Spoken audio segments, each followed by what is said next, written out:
Hi hello ನಮಸ್ತೆ, ನಾನು ರಾಜು. ಅಷ್ಟೇ ನೀವು ನೋಡ್ತಿದ್ದೀರಾ centre point Kannada YouTube channel. ಕೆಲ ದಿನಗಳಿಂದ ನಡೀತಾ ಇರುವಂಥ ಅಂದರೆ ಸಾಮಾಜಿಕ ಜಾಲತಾಣದಲ್ಲಿ ನಡೀತಾ ಇರುವಂಥ ದರ್ಶನ್ ಫ್ಯಾನ್ಸ್ ಮತ್ತು ರಮ್ಯಾ ಅವರ ನಡುವೆ ನಡೀತಾ ಇರುವಂಥ ಒಂದು ಸಂಘರ್ಷ ಇದೆಯಲ್ಲ, ಅದು ಈಗ ಪೊಲೀಸ್ ಠಾಣೆಯ ಮೆಟ್ಟಿಲೇರಿದೆ. ರಮ್ಯಾ ಅವರು ದರ್ಶನ್ ಫ್ಯಾನ್ಸ್ ವಿರುದ್ಧ ಅಂದರೆ 43 ಇನ್ಸ್ಟಾಗ್ರಾಮ್ ಪೇಜ್ಗಳ ವಿರುದ್ಧ ದೂರು ಕೊಟ್ಟು ನಿನ್ನೆ ತಮ್ಮ ಅಭಿಪ್ರಾಯವನ್ನು ಕೂಡ ವ್ಯಕ್ತಪಡಿಸಿದ್ದಾರೆ. ಹಾಗಾದರೆ ದರ್ಶನ್ ಮತ್ತು ರಮ್ಯಾ ಅವರ ನಡುವೆ ಆದಂಥ ಆ ಕಹಿ ಘಟನೆ ಏನು? ಪದೇ ಪದೇ ರಮ್ಯಾ ಅವರು ದರ್ಶನ್ ಮತ್ತು ದರ್ಶನ್ ಅವರ ಫ್ಯಾನ್ಸ್ ಮೇಲೆ ಮುಗಿಲು ಬೀಳಲಿಕ್ಕೆ ಕಾರಣವೇನು? ಕೇವಲ ರೇಣುಕಾಸ್ವಾಮಿಯ ಕೊಲೆಯನ್ನು ಇಟ್ಕೊಂಡು ದರ್ಶನ್ ಅಭಿಮಾನಿಯಾಗಿರುವಂಥ ರೇಣುಕಾಸ್ವಾಮಿಯನ್ನು ಇಟ್ಕೊಂಡು ರಮ್ಯಾ ಪದೇ ಪದೇ ದರ್ಶನ್ ಅವರ ಮತ್ತು ದರ್ಶನ್ ಅವರ ಫ್ಯಾನ್ಸ್ ಮೇಲೆ ಮುಗಿಬೀಳ್ತಾ ಇದ್ದಾರೆ. ಜೊತೆಗೆ ದರ್ಶನ್ ಫ್ಯಾನ್ಸ್ ಕೂಡ ರಮ್ಯಾ ಅವರಿಗೆ ಯಾಕೆ ಅಂತ ಕೆಟ್ಟ ಮೆಸೇಜನ್ನು ಮಾಡ್ತಾ ಇದ್ದಾರೆ. ಇವೆಲ್ಲವನ್ನು ನೋಡೋಣ. ಅದಕ್ಕಿಂತ ಮೊದಲು ಇಲ್ಲಿ ತನಕ ನಮ್ಮ ಚಾನಲ್ನ ಸಬ್ಸ್ಕ್ರೈಬ್ ಮಾಡಿಲ್ಲ ಅಂದರೆ ಈಗಲೇ ಸಬ್ಸ್ಕ್ರೈಬ್ ಮಾಡಿ, ಜೊತೆಗೆ ಕಾಮೆಂಟ್ಗಳ ಮುಖಾಂತರ ತಮ್ಮ ಅಭಿಪ್ರಾಯವನ್ನು ತಿಳಿಸಬಹುದು. ವೀಕ್ಷಕರೇ, ರಮ್ಯಾ ಮತ್ತು ದರ್ಶನ್ ಅವರ ಫ್ಯಾನ್ಸ್ ನಡುವೆ ನಡೀತಾ ಇರುವಂಥ ಆ ಸಮರ ಇದೀಗ ಒಂದು ತಾರ್ಕಿಕ ಅಂತ್ಯಕ್ಕೆ ಬರುವಂಥ ಎಲ್ಲ ಲಕ್ಷಣ ಕೂಡ ಕಂಡು ಬರ್ತಿದೆ. ಯಾಕಂದರೆ ನಿನ್ನೆ ಸೋಮವಾರ ರಮ್ಯಾ ಅವರು ಬೆಂಗಳೂರು ಪೊಲೀಸ್ ಕಮಿಷನರ್ ಆಗಿರುವಂಥ ಶ್ರೀಮಂತ್ ಕುಮಾರ್ ಸಿಂಗ್ ಅವರಿಗೆ ಒಂದು ದೂರನ್ನು ಕೊಟ್ಟಿದ್ದಾರೆ. 4 ಪುಟಗಳ ಒಂದು ದೂರನ್ನು ಕೊಟ್ಟಿದ್ದಾರೆ. ಅದರಲ್ಲಿ 43 ಇನ್ಸ್ಟಾಗ್ರಾಮ್ ಪೇಜ್ಗಳನ್ನು ಅವರು ಉಲ್ಲೇಖ ಮಾಡಿದ್ದಾರೆ ಮತ್ತು FIR ಕೂಡ ದಾಖಲು ಮಾಡಿದ್ದಾರೆ. ನೋಡಿ, ರಮ್ಯಾ ಅವರು ದರ್ಶನ್ ಅವರ ವಿರುದ್ಧ ಅಥವಾ ದರ್ಶನ್ ಅವರ ಫ್ಯಾನ್ಸ್ ವಿರುದ್ಧ ಕಂಪ್ಲೇಂಟ್ ಅನ್ನು ಕೊಟ್ಟಿದ್ದು ಮೊದಲು ಕೂಡ ತಮಗೆ ಅನ್ಯಾಯ ಆಗ್ತಿದೆ, ತನಗೆ ಕೆಟ್ಟ ಮೆಸೇಜ್ ಮಾಡ್ತಿದ್ದಾರೆ, ತನಗೆ ಹತ್ಯೆ ಮಾಡುವುದಾಗಿ ಬೆದರಿಕೆ ಕೂಡ ಹಾಕ್ತಾ ಇದ್ದಾರೆ ಅನ್ನುವಂಥ ಒಂದು ಆರೋಪವನ್ನು ಕೂಡ ಮಾಡಿದರು.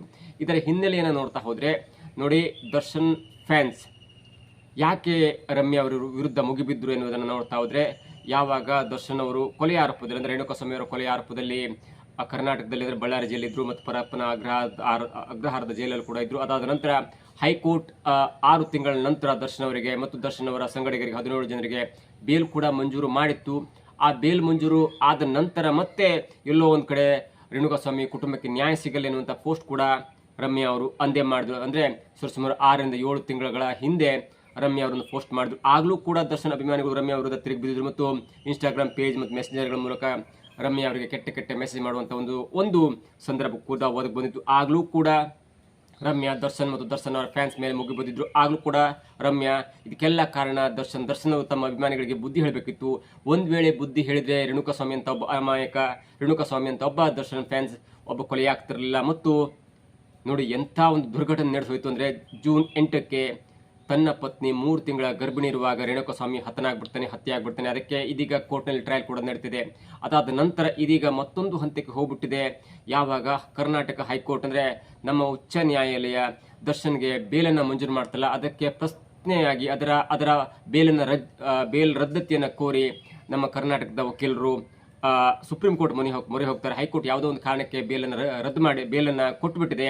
ಅದರಲ್ಲಿ ಸೂಕ್ತ ತನಿಖೆ ಆಗಬೇಕು ಮತ್ತು ರೇಣುಕಾಸ್ವಾಮಿ ಕುಟುಂಬಕ್ಕೆ ನ್ಯಾಯ ಸಿಗಬೇಕು ಎನ್ನುವ ಕಾರಣಕ್ಕಾಗಿ ಸರ್ಕಾರದ ಪರ ವಕೀಲರು ಅಂದೇ ಯಾವಾಗ ಬೇಲ್ ಸಿಕ್ತಲ್ಲ ದರ್ಶನ್ ಮತ್ತು ದರ್ಶನ್ನ ಸಂಗಡಿಗರಿಗೆ, ಅದೇ ದಿನ ಎಲ್ಲವನ್ನು ಪ್ಲಾನ್ ಮಾಡಿಕೊಂಡು ಎಲ್ಲ ತನಿಖೆಯ ಒಂದು ದಾಖಲಾತಿ ಇಟ್ಕೊಂಡು ಸುಪ್ರೀಂ ಕೋರ್ಟ್ಗೆ ಅರ್ಜಿ ಸಲ್ಲಿಸಿದರು. ಸುಪ್ರೀಂ ಕೋರ್ಟ್ನಲ್ಲಿ ವಾದ ವಿವಾದ ಆಗಿ ಕಳೆದ 2 ದಿನಗಳ ಹಿಂದೆ ಅಂದರೆ ಗುರುವಾರ ಒಂದು ಅಚ್ಚರಿಯ ಬೆಳವಣಿಗೆ ಆಗುತ್ತೆ. ಅದೇನೆಂದರೆ ದರ್ಶನ್ ಅವರಿಗೆ ಬೇಲ್ ಸಿಗುತ್ತಾ ಇಲ್ವಾ, ದರ್ಶನ್ ಅವರಿಗೆ ಮತ್ತೆ ಜೈಲಾಗತ್ತೆ. ಯಾಕಂದರೆ ಹೈಕೋರ್ಟ್ ಕೊಟ್ಟಂತ ಒಂದು ಬೇಲ್ ಇದೆಯಲ್ಲ, ಅದು ಆಲ್ಮೋಸ್ಟ್ ರದ್ದಾಗುವಂಥ ಚಾನ್ಸ್ ಇದೆ ಎನ್ನುವಂಥ ಮಾಹಿತಿ ಕೂಡ ಇದೀಗ ಸಿಗ್ತಾ ಇದೆ.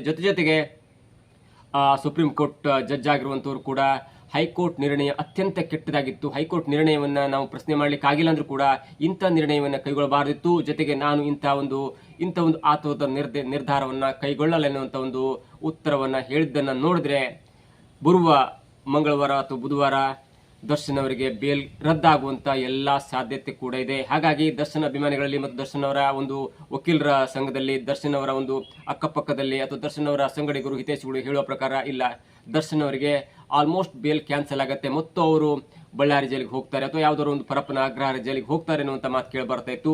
ಆ ಡಿಸಿಷನ್ ಹೊರಬಂದ ನಂತರ ಅಂದರೆ ಕಳೆದ ಗುರುವಾರ ಒಂದು ಮಾತುಕತೆ ಅಥವಾ ಒಂದು ಸುಪ್ರೀಂ ಕೋರ್ಟ್ನ ಒಂದು ನಿರ್ಧಾರ ಅಂದರೆ ಬೇಲ್ ರದ್ದಾಗತ್ತಾ ಅಥವಾ ಬೇಲ್ ಸಿಗತ್ತಾ ಎನ್ನುವಂಥ ಪೆಂಡಿಂಗ್ ನಿರ್ಣಯ ಯಾವಾಗ ಹೊರಬಂತಲ್ಲ, ಆಗ ದರ್ಶನ್ ಅಭಿಮಾನಿಗಳು ಬೇಸರಗೊಂಡ್ರು. ಅದೇ ಒಂದು ವಿಷಯವನ್ನು ಇಟ್ಕೊಂಡು ರಮ್ಯಾ ಅವರು ತಕ್ಷಣ ಟ್ವೀಟ್ ಮಾಡ್ತಾರೆ. ಅದೇನೆಂದರೆ ಸುಪ್ರೀಂ ಕೋರ್ಟ್ನಲ್ಲಿ ರೇಣುಕಾಸ್ವಾಮಿಗೆ ನ್ಯಾಯ ಸಿಗುವ ಎಲ್ಲ ಸಂಭವ ಕೂಡ ಇದೆ ಮತ್ತು ನಾವು ನಂಬಿಕೆ ಇಟ್ಟಿದ್ದೀವಿ ಸುಪ್ರೀಂ ಕೋರ್ಟ್ ಮೇಲೆ, ಯಾಕಂದರೆ ರೇಣುಕಾಸ್ವಾಮಿ ಅಂತ ಒಬ್ಬ ಅಮಾಯಕನಿಗೆ ನ್ಯಾಯ ಸಿಗಲೇಬೇಕೆನ್ನುವಂಥ ಟ್ವೀಟ್ ಮಾಡ್ತಾರೆ. ಅದು ನೇರವಾಗಿ ಕಾಣುತ್ತೆ ದರ್ಶನ್ ಅವರ ವಿರುದ್ಧವಾಗಿ ರಮ್ಯಾ ಟ್ವೀಟ್ ಮಾಡಿದ್ರು ಎನ್ನುವಂಥ ಒಂದು ಟ್ವೀಟ್ ಅನ್ನ ಮಾಡ್ತಾರೆ. ಮತ್ತು ಅದು ಆಗ ಎಲ್ರಿಗೂ ಅನ್ಸುತ್ತೆ, ಯಾಕಪ್ಪ ದರ್ಶನ್ ಮತ್ತು ರಮ್ಯಾ ಅವರ ನಡುವೆ ಆಗಿದ್ದಾದ್ರು ಏನು, ಅವರು ಒಂದು ಸಿನಿಮಾದಲ್ಲಿ ನಟನೆ ಮಾಡಿದ್ರು, ದತ್ತ ಅನ್ನುವಂಥ ಸಿನಿಮಾದಲ್ಲಿ ನಟನೆ ಮಾಡಿದ್ರು, ಆದರೆ ಅವರು ಬಹಿರಂಗವಾಗಿ ಪರ ವಿರೋಧ ಹೇಳಿಕೆಯನ್ನು ಕೊಟ್ಟವರಲ್ಲ. ಜೊತೆಗೆ ಅರಸು ಎನ್ನುವಂಥ ಸಿನಿಮಾದಲ್ಲಿ ದರ್ಶನ್ ಅವರು ಗೆಸ್ಟ್ ರೋಲ್ ಅಲ್ಲಿ ಆಕ್ಟ್ ಮಾಡಿದ್ರು. ಅಂದ್ರೆ ಪುನೀತ್ ರಾಜ್ಕುಮಾರ್ ಮತ್ತು ರಮ್ಯಾ ಅವರ ಸ್ಟಾರಿಂಗ್ ನಲ್ಲಿ ಬಂದಂತ ಅರಸು ಸಿನಿಮಾ ದೊಡ್ಡ ಹಿಟ್ ಆಗಿತ್ತು. ಅಲ್ಲೂ ಕೂಡ ದರ್ಶನ್ ಅವರು ಕ್ಯಾಮಿಯೋ ರೋಲ್ ಅನ್ನು ಮಾಡಿದ್ರು.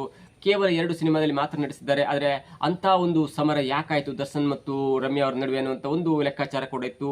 ಅದಾದ ನಂತರ ಯಾವಾಗ ಸುಪ್ರೀಂ ಕೋರ್ಟ್ ನಿರ್ಣಯ ದರ್ಶನ್ ವಿರುದ್ಧವಾಗಿ ಬರುವಂತ ಎಲ್ಲ ಲಕ್ಷಣ ಕಂಡು ಆಗ ರಮ್ಯಾ ಮಾಡಿದಂತ ಟ್ವೀಟ್ ಇದೆಯಲ್ಲ, ಅದು ದರ್ಶನ್ ಅವರ ಫ್ಯಾನ್ಸ್ಗೆ ಕೆಂಗಣಿಗೆ ಗುರಿಯಾಯಿತು. ಅದಾದ ನಂತರ ಮತ್ತೆ ದರ್ಶನ್ ಫ್ಯಾನ್ಸ್ ಅವರು ತಮ್ಮ ಇನ್ಸ್ಟಾಗ್ರಾಮ್ ಪೇಜ್ ಮುಖಾಂತರ ತಮ್ಮ ಫೇಸ್ಬುಕ್ ಪೇಜ್ ಮುಖಾಂತರ ರಮ್ಯಾ ಅವರ ವಿರುದ್ಧ ಅನೇಕ ಕೆಟ್ಟ ಅಶ್ಲೀಲ ಮೆಸೇಜ್ ಅನ್ನು ಮಾಡಿದ್ದು ರಮ್ಯಾ ಅವರಿಗೆ ಗಮನಕ್ಕೆ ಬಂತು. ಮತ್ತು ಅದಾದ ನಂತರ ರಮ್ಯಾ ಅವರು ಮತ್ತೆ ಆ ಪೋಸ್ಟ್ ಅನ್ನು, ಅಶ್ಲೀಲ ಪೋಸ್ಟ್ ಅನ್ನು ಇಟ್ಕೊಂಡು ಮತ್ತೊಂದು ಟ್ವೀಟ್ ಮಾಡ್ತಾರೆ.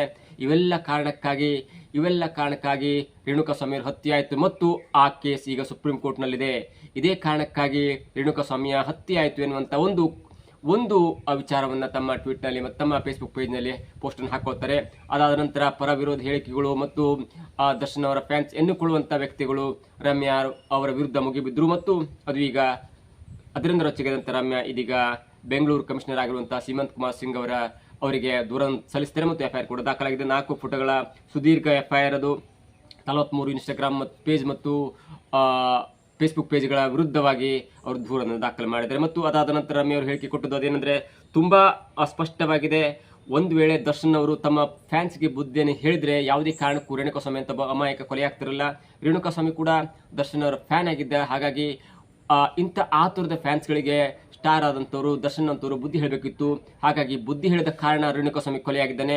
ಮುಂದೆ ಯಾರ್ಯಾರು ಹತ್ಯೆ ಆಗುತ್ತೆ ಗೊತ್ತಿಲ್ಲ. ಯಾಕಂದ್ರೆ ಈ ಅಶ್ಲೀಲ ಮೆಸೇಜ್ ಮಾಡೋ ಮುಖಾಂತರ ಅನೇಕ ಮಹಿಳೆಯರು ಹೊರಗೆ ಬರ್ಲಿಕ್ಕಾಗಲ್ಲ. ನನ್ನಂತವ್ರು ಹೊರಗೆ ಬರ್ತಾರೆ ಮತ್ತು ಮಾತಾಡ್ತೇವೆ, ಯಾಕಂದ್ರೆ ನಾವು ಸೆಲೆಬ್ರಿಟಿ ಆಗಿದ್ದೇನೆ, ನನ್ನ ಟ್ರೋಲ್ ಮಾಡೋದು ಅಷ್ಟು ಅಂದ್ರೆ ಅದು ಸಾಮಾನ್ಯ. ಆದ್ರೆ ಯಾವುದೇ ಕಾರಣಕ್ಕೂ ಕೂಡ ದರ್ಶನ್ ಅವರು ತಮ್ಮ ಅಭಿಮಾನಿಗಳಿಗೆ ಬುದ್ಧಿಯನ್ನು ಹೇಳಿಲ್ಲ ಅಂದ್ರೆ ಮತ್ತೆ ದರ್ಶನ್ ಫ್ಯಾನ್ಸ್ ಹೆಣ್ಮಕ್ಳಿಗೆ ಕೆಟ್ಟ ಮೆಸೇಜ್ ಮಾಡ್ತಾರೆ. ಹಾಗಾಗಿ ಹೆಣ್ಮಕ್ಳು ಆತ್ಮಹತ್ಯೆ ಮಾಡ್ಕೊಳ್ಳುವಂತ ಸಂದರ್ಭ ಕೂಡ ಹೊರಗೆ ಬರುತ್ತೆ. ಇದನ್ನ ಇಲ್ಲಿ ನಿಲ್ಲಿಸಬೇಕು ಅನ್ನೋ ಕಾರಣಕ್ಕಾಗಿ ನಾನು ಬೆಂಗಳೂರು ಕಮಿಷನರ್ ಆಗಿರುವಂತಹ ಸೀಮಂತ್ ಕುಮಾರ್ ಸಿಂಗ್ ಅವರಿಗೆ ದೂರ ದಾಖಲೆ ಮಾಡಿದ್ದೇನೆ. ಜೊತೆಗೆ ಇನ್ನು ರಮ್ಯಾ ಪರ ಅನೇಕ ಸ್ಯಾಂಡಲ್ವುಡ್ ಸೆಲೆಬ್ರಿಟಿಗಳು ಕೂಡ ರಮ್ಯಾ ಪರ ಮಾತಾಡಿದ. ಅದರಲ್ಲೂ ಮುಖ್ಯವಾಗಿ ವಿನಯ್ ರಾಜ್ಕುಮಾರ್ ಇರ್ಬೋದು, ಪ್ರಥಮ್ ಆಗಿರ್ಬೋದು ಮತ್ತು ನಟ ಅಹಿಂಸಾ ಚೇತನ್ ಆಗಿರ್ಬೋದು, ಇವರೆಲ್ಲ ಕೂಡ ರಮ್ಯಾ ಪರ ಮಾತಾಡಿದ್ದಾರೆ. ಅದರಲ್ಲೂ ಮುಖ್ಯವಾಗಿ ವಿನಯ್ ರಾಜ್ಕುಮಾರ್ ಹೇಳಿದಂತ ಒಂದು ಮಾತಿದಿಲ್ಲ, ಅದು ಈಗ ಸ್ಯಾಂಡಲ್ವುಡ್ ನಲ್ಲಿ ಎಲ್ಲರಿಗೂ ಹುಬ್ಬೇರಿಸುವಂತ ಮಾಡಿ. ನೋಡ್ಲಿಕ್ಕೆ ವಿನಯ್ ರಾಜ್ಕುಮಾರ್ ಸ್ಮೂತ್ ಹುಡುಗ, ಫ್ಯಾಮಿಲಿ ಓರಿಯೆಂಟೆಡ್ ಸಿನಿಮಾ ಮಾಡ್ತಾನೆ, ಯಾವುದೋ ಒಂದು ಗಲಾಟೆ ಗಂಭೀರಕ್ಕೆ ಹೋಗಲ್ಲ ಎನ್ನುವಂತ ಒಂದು ಮಾತು ಕೇಳಿ ಬಂದ್ರು ಕೂಡ ಅವರು ಮಾಡಿದಂತ ಒಂದು ಗಂಭೀರವಾದ ಟ್ವೀಟ್ ಇದಿಲ್ಲ, ಅದು ಈಗ ಎಲ್ಲರನ್ನು ಹುಬ್ಬೇರಿಸುವಂತ ಮಾಡಿದೆ. ಹಾಗಾದ್ರೆ ವಿನಯ್ ರಾಜ್ಕುಮಾರ್ ಹೇಳಿದ ಏನು ಅನ್ನೋದನ್ನ ನೋಡ್ತಾ ಹೋದ್ರೆ, ಯಾವುದೇ ರೀತಿಯ ಕಿರುಕುಳದ ವಿರುದ್ಧ ನಿಲ್ಲುವುದು ನಮ್ಮ ಕರ್ತವ್ಯ. ಹೆಣ್ಣು ಮಕ್ಕಳನ್ನ ಕೀಳಾಗಿ ಕಾಣುವ ಪ್ರಪಂಚ ಬೆಳವಣಿಗೆಗೂ ಮುನ್ನವೇ ನಾಶವಾಗಬೇಕು ಎನ್ನುವಂತ ಟ್ವೀಟ್ ಮಾಡ್ತಾರೆ. ಅದರ ಮುಂದುವರೆದ ಭಾಗವಾಗಿ ರಮ್ಯಾ ಪರ ನಿಲ್ಲುವುದು ನಮ್ಮ ಕರ್ತವ್ಯ ಅನ್ನುವಂತ ಮಾತನ್ನ ಪ್ರಥಮ್ ಹೇಳ್ತಾರೆ. ಜೊತೆಗೆ ನಟ ಅಹಿಂಸಾ ಚೇತನ್ ಕೂಡ ರಮ್ಯಾ ಪರ ಬ್ಯಾಟ್ ಮಾಡಿದ್ದಾರೆ ಮತ್ತು ಹೆಣ್ಮಕ್ಳ ಪರ ತಾನು ಯಾವತ್ತೂ ಇರ್ತೇನೆ ಎನ್ನುವಂತ ಮಾತನ್ನ ಕೂಡ ಹೇಳಿದ್ದಾರೆ. ಇಲ್ಲಿ ಒಂದು ಗಮನಿಸಬೇಕಂತ ವಿಷಯ ಅಂದ್ರೆ, ರಮ್ಯಾ ಯಾಕೆ ದರ್ಶನ್ ಅವರ ವಿರುದ್ಧ ಪದೇ ಟ್ವೀಟ್ ಅನ್ನು ಮಾಡ್ತಾ ಇದ್ದಾರೆ, ದರ್ಶನ್ ಅವರ ವಿರುದ್ಧವಾಗಿ ಯಾಕೆ ಟ್ವೀಟ್ ಮಾಡ್ತಾ ಇದ್ದಾರೆ ಎನ್ನುವುದನ್ನು ಗಮನಿಸ್ತಾ ಹೋದ್ರೆ, ಇಲ್ಲಿ ರೇಣುಕಾಸ್ವಾಮಿ ಕೊಲೆಯಾಗಿದ್ದು ಜೂನ್ 8ನೇ ತಾರೀಕು ರೇಣುಕಾಸ್ವಾಮಿ ಕೊಲೆಯಾದಾಗ ಅವನ ಹೆಂಡತಿ 3 ತಿಂಗಳು ಗರ್ಭಿಣಿಯಾಗುತ್ತೆ. ಅದು ಸಿಕ್ಕಾಪಟ್ಟಿ ಬೇಜಾರಾಗಿರುತ್ತೆ ಯಾರು ರಮ್ಯಾ ಅವರಿಗೆ. ಒಬ್ಬನ ಕೊಲೆ ಇದೆಯಲ್ಲ, ಅದು ಇಡೀ ಕುಟುಂಬದ ಕೊಲೆ ಮಾಡುತ್ತೆ ಅನ್ನುವಂಥ ಒಂದು ಸೂಕ್ಷ್ಮ ವಿಚಾರವನ್ನ ರಮ್ಯಾ ಪದೇ ಹೇಳ್ತಾ ಇರ್ತಾರೆ. ರೇಣುಕಾಸ್ವಾಮಿ ತಪ್ಪು ಮಾಡಿದ್ರೆ ನೀವು ಪೊಲೀಸ್ ಸ್ಟೇಷನ್ಗೆ ಕಂಪ್ಲೇಂಟ್ ಕೊಡ್ಬೋದಿತ್ತು, ಅಥವಾ ನೀವು ಕಂಪ್ಲೇಂಟ್ ಯಾರಿಗಾದ್ರೂ ಒಂದು ಪೊಲೀಸ್ ಅಧಿಕಾರಿಗೆ ಕಂಪ್ಲೇಂಟ್ ಕೊಟ್ಟಿರೋ, ಅಥವಾ ಯಾರೋ ಒಂದು ನೀವು ಫೋನ್ ಮಾಡಿ ಹೇಳಿದ್ರು ಕೂಡ ರೇಣುಕಾಸ್ವಾಮಿಯನ್ನು ಎತ್ತಾಕೊ ಬಂದ್ಕೊಂಡು ಅವ್ರಿಗೆ ಬುದ್ಧಿಯನ್ನು ಹೇಳುವಂಥ ಕಾರ್ಯವನ್ನು ಮಾಡ್ತಿದ್ರು. ಆದರೆ ಯಾವುದೋ ಒಂದು ಹುಡುಗಿಗೋಸ್ಕರ, ನಿಮ್ಮ ಗೆಳತಿಗೋಸ್ಕರ ಅಂದ್ರೆ ಪವಿತ್ರ ಗೌಡಗೋಸ್ಕರ ನೀವು ಇಡೀ ಒಂದು ಕುಟುಂಬವನ್ನು ಬಲಿ ತೆಗೆದುಕೊಂಡು ಎಷ್ಟು ಸರಿ ಅನ್ನುವಂಥ ಮಾತನ್ನು ಕೂಡ ಹೇಳಿದ್ದಾರೆ. ಪವಿತ್ರಾಗೆ ಮೆಸೇಜ್ ಮಾಡಿದ್ರೆ ಮಾತ್ರ ನಿಮ್ಗೆ ಸಿಟ್ಟು ಬರುತ್ತೆ, ನನ್ನಂತ ಸಾವಿರಾರು ಹೆಣ್ಮಕ್ಳಿಗೆ ಮೆಸೇಜ್ ಮಾಡಿದ್ರೆ ನಿಮ್ಗೆ ಯಾವುದು ಸಿಟ್ಟು ಬರಲ್ಲ ಎನ್ನುವಂಥ ಒಂದು ಕಠೋರವಾದ ವಾಗ್ದಾಳಿಯನ್ನು ಕೂಡ ದರ್ಶನ್ ಅವರ ವಿರುದ್ಧ ರಮ್ಯಾ ಅವರು ಮಾಡಿದ್ದಾರೆ. ಜೊತೆಗೆ ಇಲ್ಲಿ ಮತ್ತೊಂದು ಈ ಪ್ರಕರಣ ಅಂದ್ರೆ ರಮ್ಯಾ ಮತ್ತು ದರ್ಶನ್ ಅವರ ಈ ಟಾಕ್ ವಾರ್ ಅಥವಾ ದರ್ಶನ್ ಅವರ ಫ್ಯಾನ್ಸ್ ವಿರುದ್ಧ ನಡೆತಿರುವಂತಹ ಸಮರ ಇದೀಗ ಮತ್ತೊಂದು ಮೆಟ್ಟಲನ್ನೇರುವ, ಮತ್ತೊಂದು ದೂರು ದಾಖಲ ಆಗುವಂತ ಒಂದು ಪರಿಸ್ಥಿತಿ ಕೂಡ ನಿರ್ಮಾಣವಾಗಿದೆ. ಯಾಕಂದ್ರೆ ರಮ್ಯಾ ವಿರುದ್ಧ ಈಗಾಗಲೇ ದರ್ಶನ್ ಅವರ ಹೆಂಡತಿ ವಿಜಯಲಕ್ಷ್ಮಿ ಕೂಡ ದೂರನ್ನು ದಾಖಲು ಮಾಡಲಿಕ್ಕೆ ಮುಂದಾಗಿದ್ದಾರೆ ಎನ್ನುವಂತ ಮಾಹಿತಿ ಕೂಡ ಸಿಗ್ತಾ ಇದೆ. ಜೊತೆಗೆ ಅವರು ಕೂಡ ವಕೀಲರ ಸಂಪರ್ಕ ಮಾಡ್ತಾ ಇದ್ದಾರೆ ಎನ್ನುವಂತ ಮಾಹಿತಿ ಸಿಗ್ತದೆ. ಯಾಕಂದ್ರೆ ಈಗಾಗಲೇ ದರ್ಶನ್ ಮತ್ತು ರೇಣುಕಾಸ್ವಾಮಿಯ ಒಂದು ವಿಚಾರ ಕೋರ್ಟ್ನಲ್ಲಿದೆ. ಆ ಕೋರ್ಟ್ನಲ್ಲಿ ಇರುವಂತಹ ವಿಚಾರವನ್ನ ಸಾಮಾಜಿಕ ಜಾಲತಾಣದಲ್ಲಿ ರೇಣುಕಾಸ್ವಾಮಿ ಕೊಲೆ ಆಯಿತು, ದರ್ಶನ್ ಅವರು ಕೊಲೆ ಮಾಡಿಸಿದ್ರು ಎನ್ನುವಂತ ವಿಚಾರವನ್ನ ಯಾವ ಕಾರಣಕ್ಕಾಗಿ ರಮ್ಯಾ ಅವರು ಪದೇ ಸಾಮಾಜಿಕ ಜಾಲತಾಣದಲ್ಲಿ ಹೇಳ್ತಾ ಇದ್ದಾರೆ ಎನ್ನುವಂತ ಒಂದು ಆರೋಪವನ್ನು ಮಾಡಿ ಇದು ತಪ್ಪು ಎನ್ನುವ ನಿರ್ಣಯಕ್ಕೆ ಬಂದು ಪೊಲೀಸರಿಗೆ ದೂರನ್ನು ಕೊಡಲಿಕ್ಕೆ ಮುಂದಾಗಿದ್ದಾರೆ. ಜೊತೆಗೆ ರಮ್ಯಾ ಮತ್ತು ರಕ್ಷಿತಾ ಮತ್ತು ವಿಜಯಲಕ್ಷ್ಮಿ ಇವರು 3 ಜನ ಸ್ನೇಹಿತರಾಗಿದ್ರು. ಅಂದ್ರೆ ರಮ್ಯಾ ರಕ್ಷಿತಾ ಒಂದೇ ಸಿನಿಮಾದಲ್ಲಿ ಆಕ್ಟ್ ಮಾಡಿದಂತರು, ತನ್ನಂ ಸಿನಿಮಾದಲ್ಲಿ ಆಕ್ಟ್ ಮಾಡಿದಂತರು. ಜೊತೆಗೆ ವಿಜಯಲಕ್ಷ್ಮಿ ಕೂಡ ಈ ಇಬ್ಬರ ಗೆಳತಿಯರಾಗಿರ್ತಾರೆ. ಆದರೆ ಯಾವುದೋ ಒಂದು ಕಾರಣಕ್ಕಾಗಿ ಯಾವುದೋ ರಮ್ಯಾ ವಿರುದ್ಧ ರೊಚ್ಚಿಗೆದಂತ ರಕ್ಷಿತಾ ಮತ್ತು ವಿಜಯಲಕ್ಷ್ಮಿ ಅಂದ್ರೆ ಪರೋಕ್ಷವಾಗಿ ರಮ್ಯಾ ಅವರಿಗೆ ಟಾಂಗ್ ಕೊಡುವಂತ ಒಂದು ಟ್ವೀಟ್ ಅನ್ನ ಮಾಡಿದ್ದಾರೆ ಅನ್ನುವಂತ ಪ್ರಶ್ನೆ ಕೇಳಿದಾಗ ನೋಡಿ, ಅದು ಅವರವ್ರ ಇಷ್ಟ. ನನಗನ್ಸುತ್ತೆ ಅವರಿಬ್ಬರು ನನ್ನ ಪರವಾಗಿದ್ದಾರೆ ಅನ್ನುವಂತ ನಂಬಿಕೆ ಇದೆ. ಒಂದು ವೇಳೆ ನನ್ನ ಪರವಾಗಿ ನಿಲ್ಲದೆ ದರ್ಶನ್ ಅವರ ಪರವಾಗಿ ನಿಂತು ಅಥವಾ ದರ್ಶನ್ ಅವರ ಫ್ಯಾನ್ಸ್ ಪರವಾಗಿ ನಿಂತರೆ ಅದು ಮತ್ತು ಸಮಾಜಕ್ಕೆ ಆಘಾತವನ್ನು ಉಂಟು ಮಾಡುತ್ತೆ. ಹಾಗಾಗಿ ಅವರವರ ಕೆಲಸ ಅವರು ಮಾಡಬೇಕಾಗುತ್ತೆ. ನನಗೆ ಯಾರು ಸಪೋರ್ಟ್ ಮಾಡಿದ್ದು ತೊಂದರೆ ಇಲ್ಲ. ನಾನು ನನ್ನ ಮಗನಿಗೆ ಹೆದರಲ್ಲ. ನಾನು ಒಬ್ಬಂಟಿಯಾಗಿ ಈ ಸಮಾಜದ ಆಘಾತಕಾರ ಬೆಳವಣಿಗೆಗಳ ವಿರುದ್ಧ ನಾನು ಹೋರಾಡ್ತೇನೆ. ನನಗೆ ಯಾರು ಸಪೋರ್ಟ್ ಬೇಡ, ಸಪೋರ್ಟ್ ಮಾಡಿದ್ರೆ ಒಳ್ಳೆಯದು, ಇಲ್ಲಾಂದ್ರೆ ನಾನು ಯಾವುದಕ್ಕೂ ಬಗ್ಗುವ ಹೆಣ್ಮಗಳಲ್ಲ ಎನ್ನುವಂತ ಒಂದು ನೇರವಾದ ಕಠೋರವಾದ ಸಂದೇಶವನ್ನ ಫ್ಯಾನ್ಸ್ಗೆ ಮಾಧ್ಯಮದ ಮುಖಾಂತರ ಹೇಳಿದ್ದಾರೆ. ಹೀಗಾಗಿ ದರ್ಶನ್ ಫ್ಯಾನ್ಸ್ ಮತ್ತು ರಮ್ಯಾ ಅವರ ಈ ಟಾಕ್ ವಾರ್ ಎಲ್ಲಿ ಹೋಗಿ ನಿಲ್ಲುತ್ತೆ.